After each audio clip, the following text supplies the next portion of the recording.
A good life is a life built around fulfilling work, play, relationships, and lifelong learning. Welcome to Good Life Conversations, where we explore the stories and strategies of inspiring everyday people who are striving to create a life of purpose, meaning, and connection. Hi there, and welcome to this Good Life Conversation. My name is Jay. I am the host of the interview, and I'm the founder of Discover. And today's guest is Stacey Ann Morris. She is a career curriculum designer at Carleton University, and she's also co-founder of a program called Build Out Loud. It's a personal development program for Black women here in Ottawa, which is where Stacey Ann and I live. So welcome, Stacey Ann. Thank you, Jay. Great to be here. And I always like to introduce how our mentors and I met. And in this case, Stacey Ann, I remember more clearly than many, she reached out to me because she had come across the Discover Year website through her research for her younger brother, who was transitioning into post-secondary. And she was very enthusiastic and supportive of what we do at Discover Year right away. So we met, and I learned quickly that she's a really interesting person with very, very interesting background in both in education. She studied education herself at Harvard University, which she might tell us a little bit about. And she's had interesting service trips overseas. And we have a lot of common interests in terms of helping support young people to live their best lives in a very real way. So it's great to have you, Stacey Ann, and we'll dive in. This is Good Life Conversations, so we want to explore all the typical aspects that make up a good life: meaningful work, relationships, fun, travel, and going through difficult times as well. So can you tell us a typical day for you? What time do you get up? Do you have a morning routine?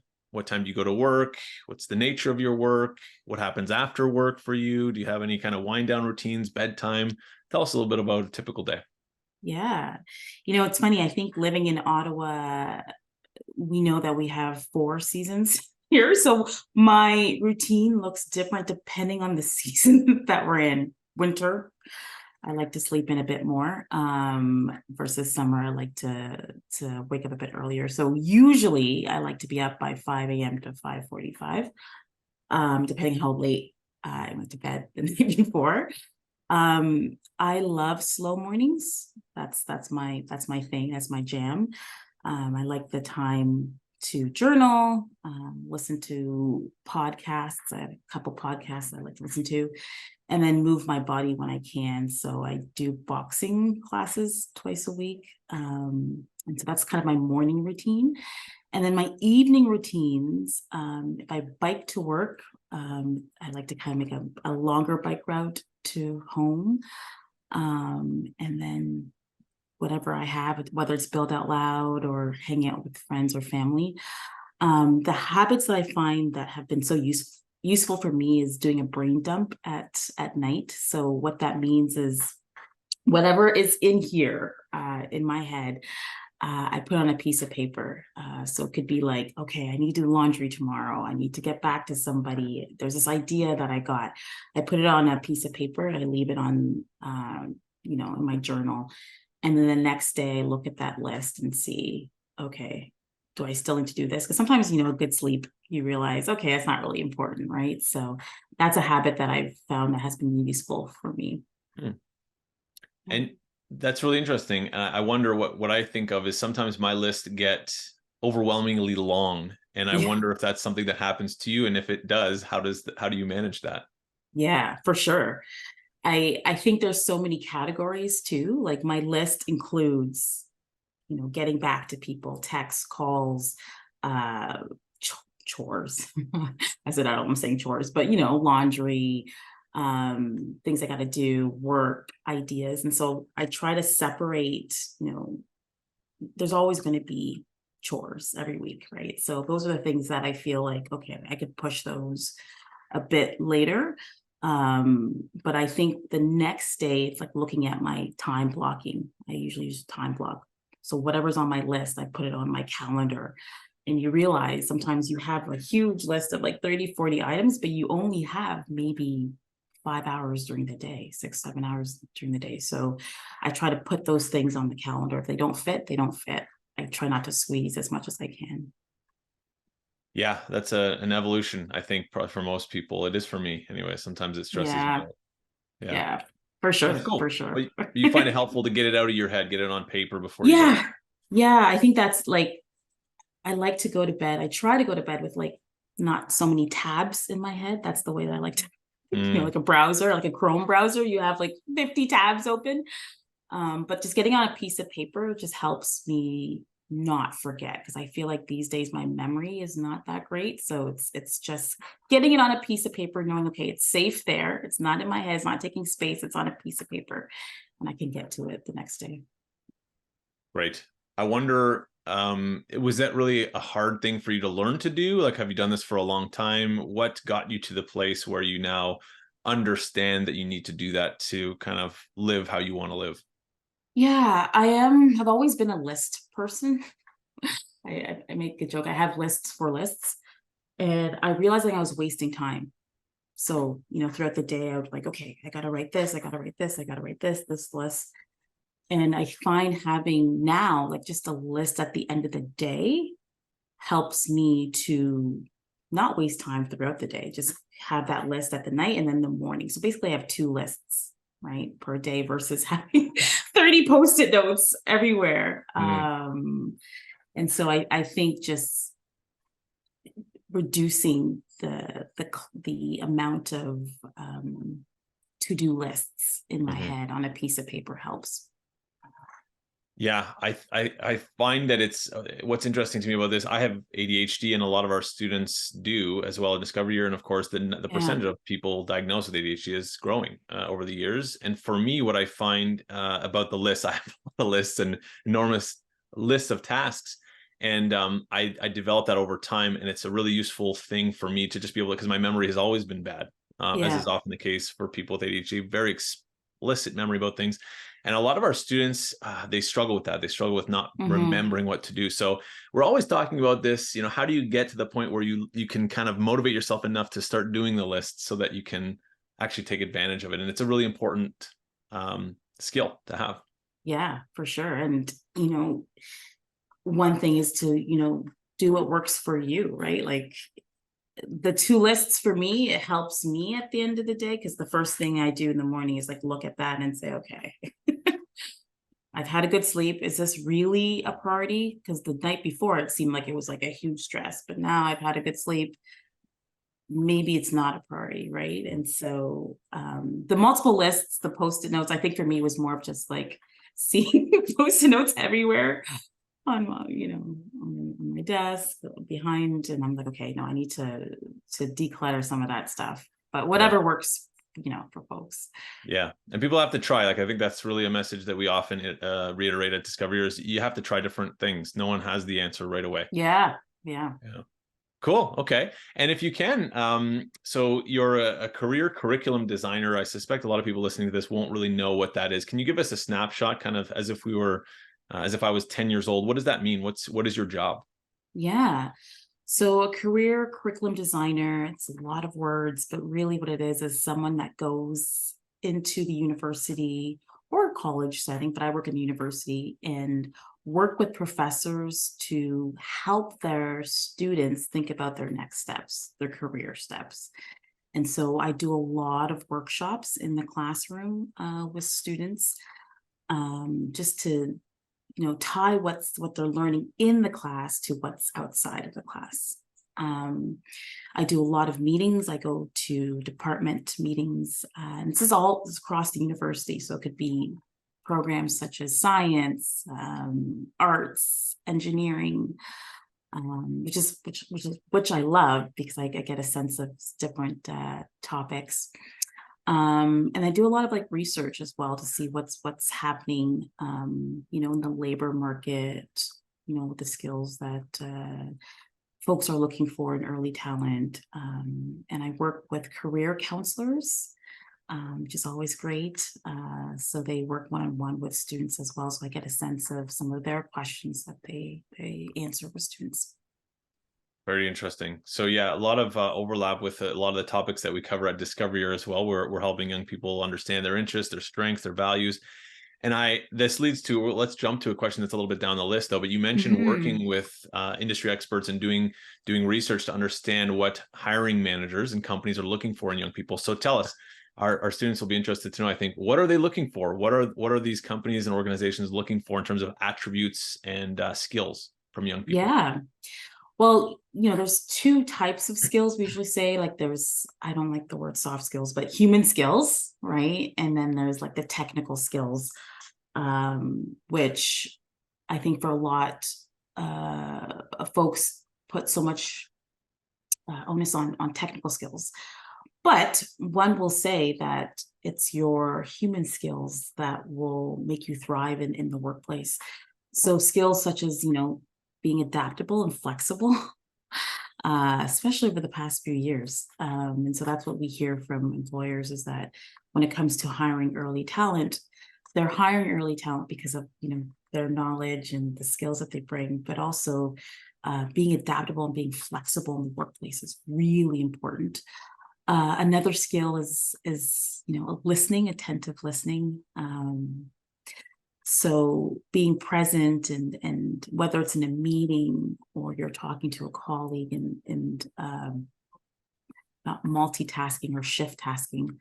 So being a listener, critical thinking skills as well. So, asking really good questions, the why, the who, the where, the what, especially in a world of technology is rapidly increasing with artificial intelligence, et cetera. So the critical thinking skills, and then communication. And I feel like that hasn't changed much. But when we talk about communication, there's different elements to communication, right? Being able to articulate your thoughts through writing, but also through speaking, perhaps. Or if you are presenting facilitation, right? So those are some really good skills that employers are seeking.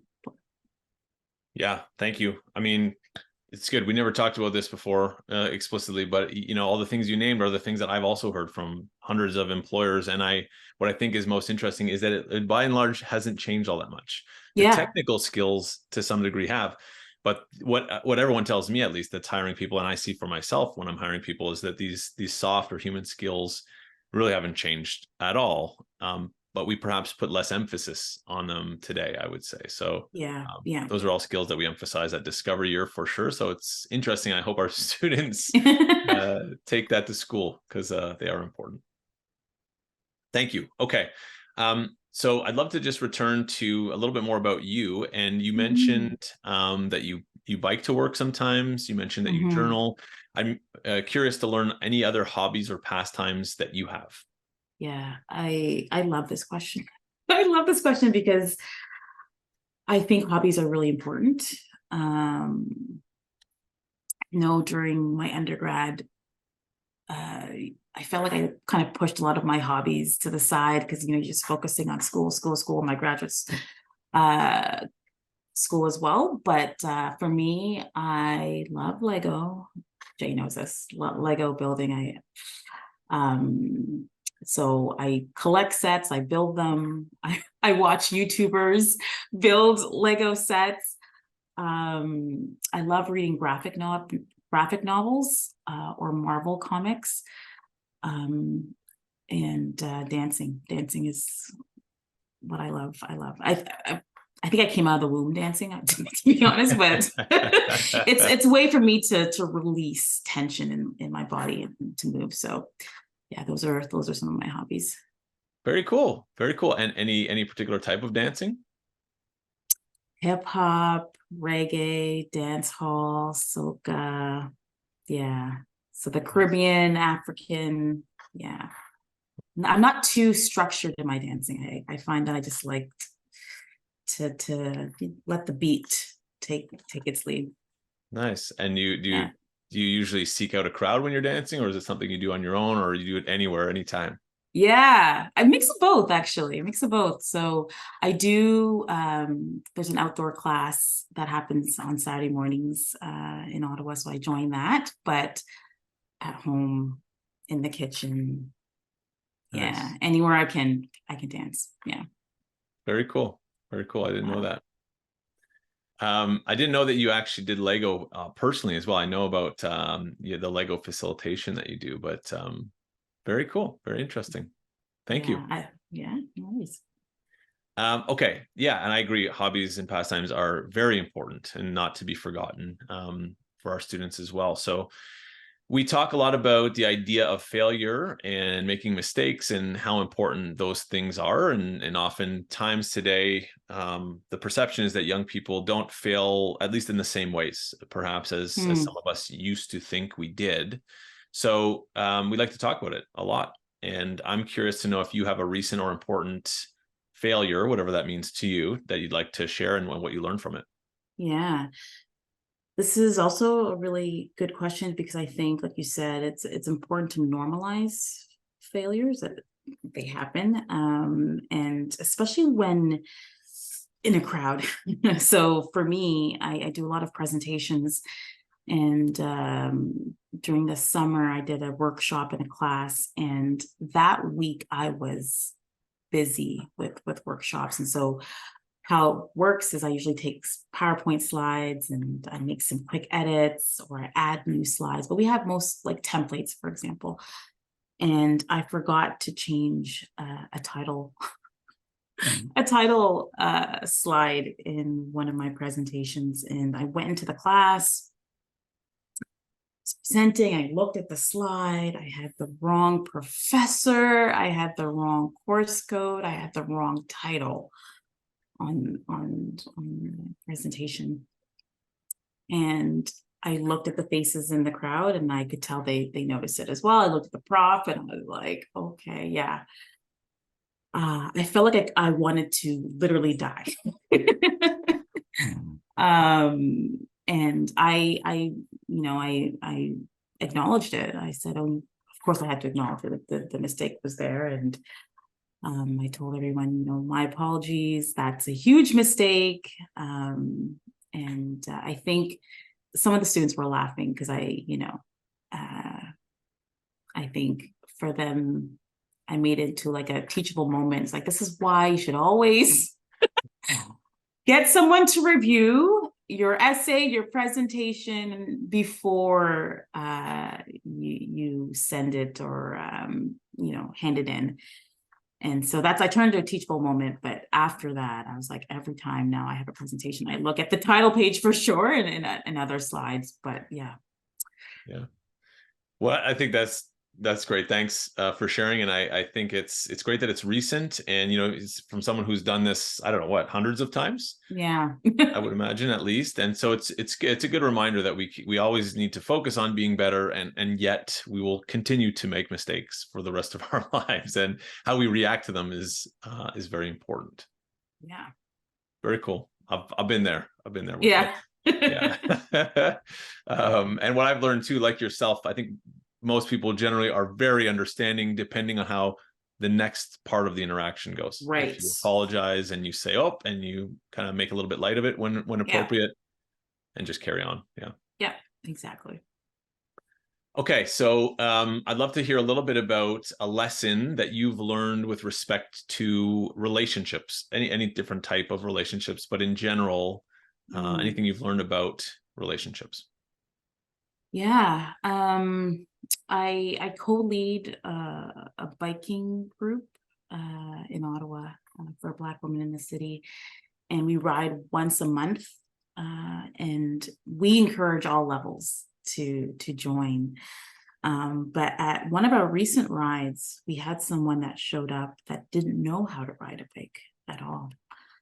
So she took her bike out of her car, and we were actually going to start the ride in a couple minutes. So, okay, let's join. Let's go.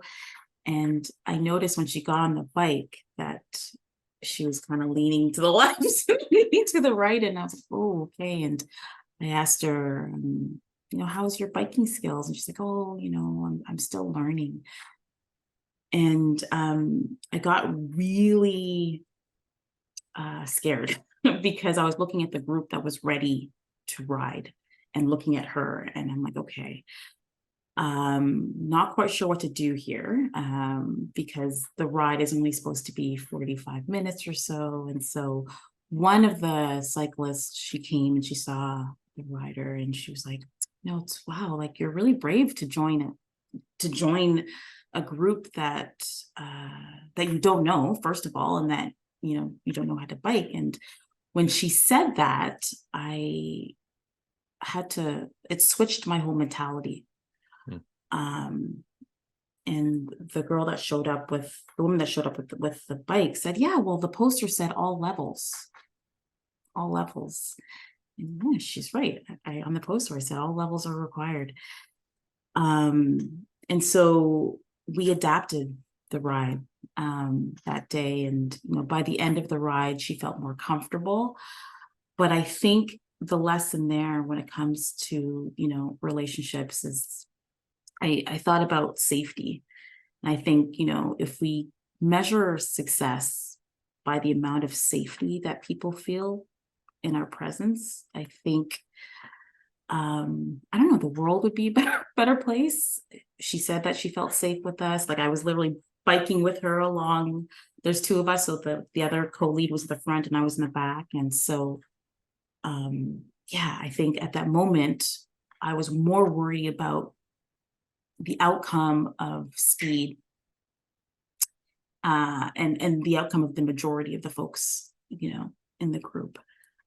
But that was a really good life lesson for me on safety and especially if you promote initiative where all levels are required. So Very cool. The trade-off of ensuring each individual feels safe and included versus the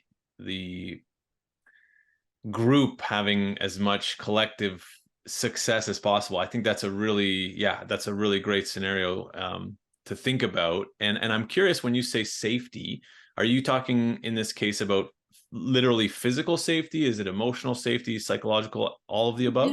yeah, I would say actually all of the above, right? Because this is well, first, physical. She didn't come with a helmet, so I had to give her my helmet. So one, I wanted to make sure that by the end of the ride she was in one piece, but also emotional support, some emotional safety, encouraging her along the way, and the other folks encouraging. So it wasn't just, it was everybody that was like, you could do it, because most of the folks in the group remember when they learned how to bike, right? A lot of Mm. folks just recently learned how to bike. So I think the emotional supportive encouragement, it was nice because, when you're learning how to do something in a beginner's mindset, it's very easy, especially when you're doing it solo, it's very easy to get, you know, lack of confidence. But when you're in a group scenario where people are encouraging you, you got this, don't worry, take your time, there's no rush. I think that also provides some safety as well. Yeah, I have so many other questions about the bike group that I don't know if I'll have time for today, but I think it sounds really cool. And I agree, how brave for someone who I assume was an adult to Yes. show up. And that's really a lot of courage that people may not talk about, that being courageous in the world today. It might not be the example that people think of, but yeah, it gives me shivers to think about. Like, that's a big step. And Yeah. I also, what I love about this anecdote is that I think you are telling us a story whereby the skills that you just mentioned earlier about what employers are looking for in young people, you had to use those. You had to adapt. You had to think Mm, critically in the moment about, you had to adapt. You didn't anticipate someone who didn't know how. You had a vision of yeah. how it was going, and then this thing happened and you had to change. And that required you to be critical in thought, to say, what are the pros and cons of every possible angle here? How do we navigate it? And then you had to communicate effectively, obviously, with that person, and I imagine with the rest of the group. So anyway, I think that's just a nice little example of how those skills, how important they are everywhere. Yeah. That's great. Yeah. That's awesome. Interesting. Okay, and just maybe quickly, where did this idea to organize the bike riding come from? Yeah. Twitter. Good old Twitter.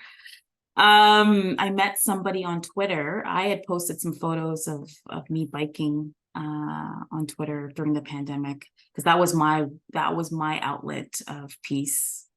most of the things were closed at the start of the pandemic, right? And so I would go on bike rides, take photos. And then I saw someone on Twitter, her name is Coco. She was also taking photos of herself biking. And I think she made a comment, I wish there was more folks that look like me on bikes. And I'm like, I'm here. And so we sent a direct message, and we are actually a chapter of Black Girls Do Bike. So Black Girls Do Bike is a US organization, and they have chapters across the world, and anyone could open a chapter basically. And so we reached out to them, and yeah, that's how it started.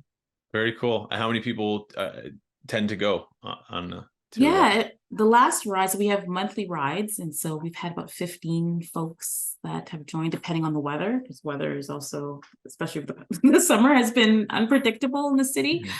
But yeah, about 15 folks or so, which is actually nice, because initially I'm like, oh, it'd be nice to have like 50 or whatever. But when you're leading a pack like that, especially throughout roads in Ottawa, it's nice actually to have a smaller group for safety. Yeah, I can imagine. 50 would be a lot. Yeah. The tour to Ottawa. Yeah. Very cool. Very cool. Yeah, I love one of the things that I love about you is that you have these ideas and you take action on them. And I imagine there's been ideas that you've had or things you've tried that haven't kind of come to fruition, and others that have. And I think it's interesting to hear more about, some of the things that are ongoing and some of the things that are paused. And thanks for sharing. Yeah, nice. What about work? Any quick lessons that you've learned about work? Oh, yeah, I think I could be here all day talking about work. I mean, I'm in my late 30s now, and my ideas and conceptions of work have changed over time. I think the chapter that I'm in right now is that I think work is a part of your identity, but it's not your full identity. So what I mean by that is I think there's folks that live to work, right? And they think about work 24/7. And I think too, there's part of privilege as well, as I say that, but there are many hats that we all have in life, right? Whether it's being daughter, brother, mother, father, neighbor, community builder, etc. Those are all part of who you are. And so I think it's really important to know, like, yeah, work is part of you, but it's not your full identity. And sometimes they kind of blend in everything, right? Like what happens outside of work sometimes blends into your work life as well. So that's number one. And then number two, I think I like to tell students, and what I've learned is that you can always change and pivot. The decision that you make at one time doesn't have to stay forever, ever and ever and ever, right? So I've seen so many people change career paths, which is, I love that. I love seeing folks come from different industries and perspectives. And I think it's actually great when you can have different perspectives from different industries as well. So redesigning and changing your career at any point is encouraged, actually. It's really cool. Yeah. And so much more normal than people, young people especially, know, right? And I appreciate that message, because I see it all the time. And there's still this idea for many people, many young people, certainly, that you kind of pick a career and you just do it. You put your head down and you do it, and you might have hobbies or whatever, you kind of go. And we all know that's almost never the case. But we don't talk about it a lot. So yeah, thank you. And I also like this idea of, the cycles or chapters of our relationship to work over time, because that's, again, not something that people talk about. And it resonates with me. Certainly, we have 3 young kids, and I myself have observed in the last couple of years, certainly the amount of work that I can do has changed because I have these other priorities now, and the nature, my relationship to work also has changed. So I think that's a useful thing for young people to just be aware of, that will likely happen to them, that their Yeah. relationship to work will probably change over time, and to be thoughtful about it is encouraged. For Yeah. sure. For sure. Okay. What is your favorite place? Sorry, curveball here, because Discover Your Students, as you know, travel Yeah. during the year. Which I What's your love. I favorite? love that.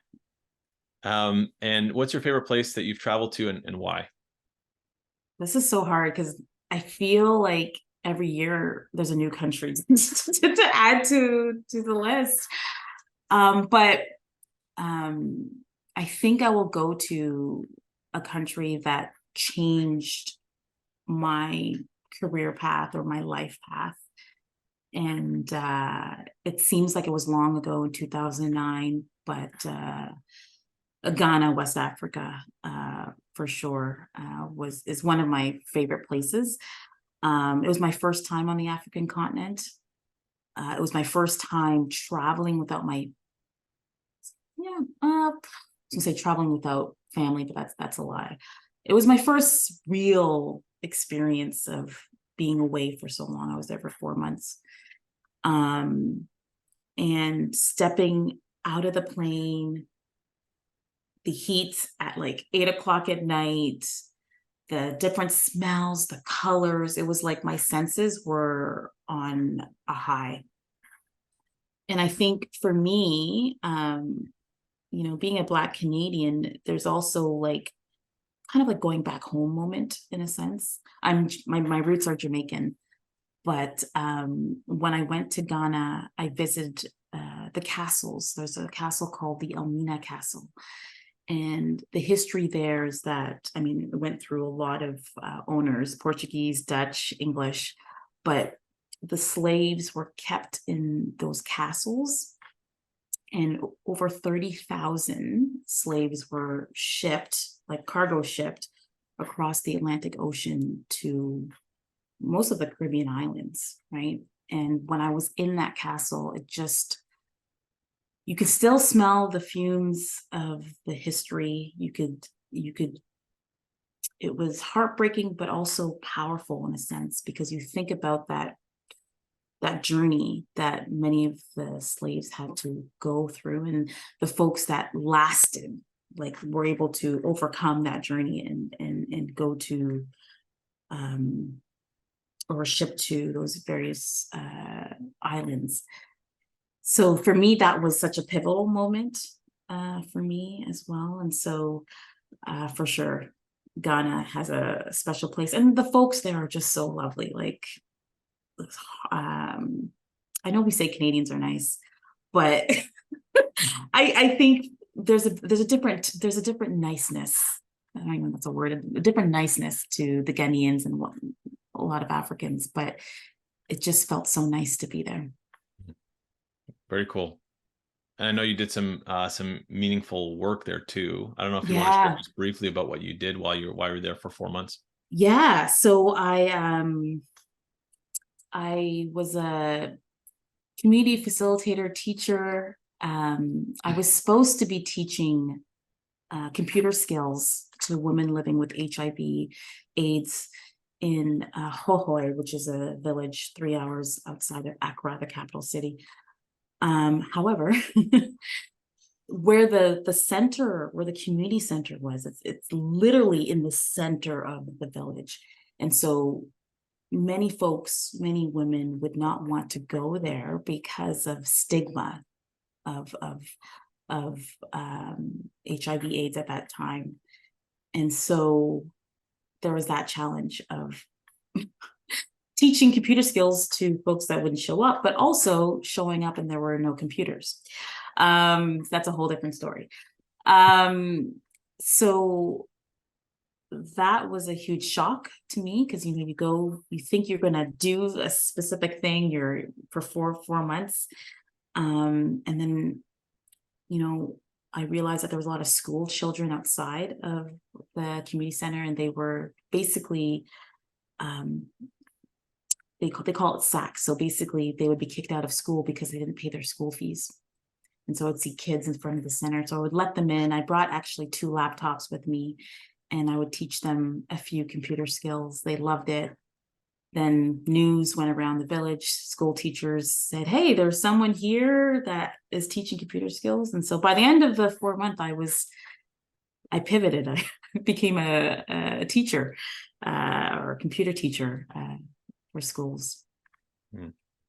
So cool. And again, I can't help but think of those skills of adaptability, critical thinking, and communication skills that you, I imagine, had learned to some extent, but probably this pushed the envelope for you, I would imagine, to use those skills in that moment. Yeah, for sure. And I think Yeah. that's what I think a lot of young people, I myself certainly had the impression that when you entered the professional realm, things were figured out, and like someone would tell you what to do and it would be pretty clear. And, you know, there are all these templates and ways of doing things. And most people, when they enter the professional realm, realize not everything is on time and there's not necessarily a way to do it. And you got to figure it out. And that's really the people who end up having the most success in most industries are those that are able to figure it out, you know? Yeah, for sure. That's a really cool story. I love hearing it. I've heard it a few times, but I always love hearing it from you. So Yeah. thanks for sharing. Okay, the last question that I have for you, which I'd love to hear thoughts on, this is good life conversations. A big part of what I've experienced in the last decade is that I've met all these students, and I'm sure you have as well, who are spending a good portion of their days looking at a screen, like many of us. And oftentimes the things that they're digesting through that screen are not healthy. We know some of the things are great. The bike club started by Twitter connections. Yeah, yeah. But a lot of times students are feeling like everyone's just doing so amazing out there, and they're not. And so the reason we're doing these interviews is, you know, they're called Good Life Conversations, to help students look beyond that screen and try to think about the aspects of their lives that they'll help them build purpose and meaning and connections. So in this context of the world today, what advice or suggestions or stories do you have to offer students about creating a good life for themselves? Well, I'll say, you know, that's a real, like, even myself, if I'm on Instagram for a bit and I see specific people that have similar paths to me, I'm like, oh man, how are they doing what they're doing? And, you know, they have so many, you know, Instagram followers, and man, I feel like I need to do what they're doing, and etc. So that's a real thing. But I think one thing to you know, a lot of things can appear like success, right? But there's a lot of things that go behind the scenes. One thing I would say is that when it comes to navigating this life, I think I mentioned earlier that this life is full of chapters. And I think most of us, we have all these ideas and perhaps aspirations, and we feel like we need to get it done in one chapter. And I think that's where a lot of stress happens. Okay, I need to do this, I need to make this amount of money, I need to da. Let's do this all in 1 year, right? When we create those resolutions or those ideas in January, and we think, okay, I can do this. And then we get hard on ourselves when we can't. And what I've realized is that life is full of chapters. It's full of chapters. And the best thing that has worked for me is to remember you can only make decisions with the information you have now. You can only make decisions with the information you have now. I think that's a really nice way of putting it. Not information that you wish you had or that you see someone else has, but what is the information that you have now? And this goes to what you can control and what you can't control. Really, what can you control? You can control your understanding of yourself for the most part, right? And taking that time, what's really important to me, what matters to me, what are my values, what am I good at? Those are the things that, you know, throughout discovery, your students are learning.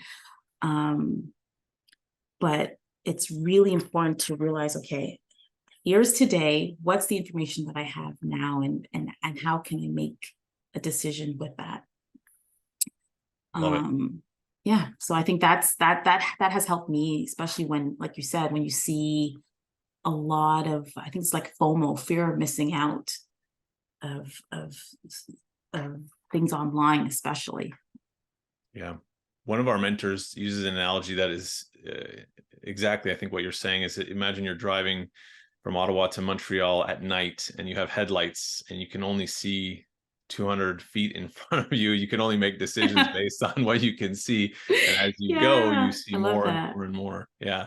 And short-term planning is something that we talk a lot about at Discovery, so I definitely connect with that. But I like the way you said it. You can only make decisions with the information you have right now. I like that. Yeah. Yeah. And I'll say, you know, the job that I have right now did not exist when I graduated from Mm, university. Right. mm, So it's okay to be a planner, but it's also okay to leave room for magic, right? Like there's going to be happenstance moments. Happenstance moments are things like you walk into an elevator and you're listening to a conversation and you're like, oh, I didn't know that existed. Or you're in an airplane and someone just starts talking to you because they have nowhere else to go. You have nowhere else to go. And who knows, maybe there's a friendship that happens. Those are happenstance moments. Those are things that you can't plan per se in life. So it's also important to leave room for magic and lean into curiosity. yeah, great. I love it. Yeah, the balance between planning and being open to new things that come our way. It's a big part of Mm-hmm. Discovery. So thanks, Stacey Ann. Great advice. I love your stories. I know the students, anyone, our audience members listening will connect to a lot of what you shared. So thanks for taking the time, and we look forward to welcoming you at Discovery. Great. Thanks so much, Jay. Thanks for listening, and we'll see you at the next Good Life conversation.